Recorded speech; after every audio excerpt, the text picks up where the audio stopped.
Well, we're officially fucked. I'm almost positive that Bitcoin's gonna go back to 31K. SPY is actually under that 443 mark that we talked about.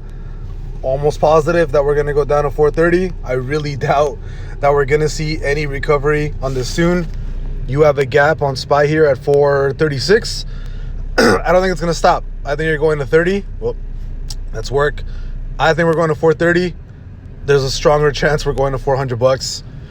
Bitcoin is fucking bleeding right now. You just closed or you just crossed that monthly support minimum. I think we're gonna see 33K, possibly within the next week.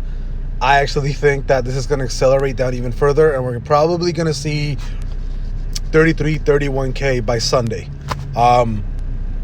Godspeed to everybody. This is not the bottom. We're all fucked. Bye.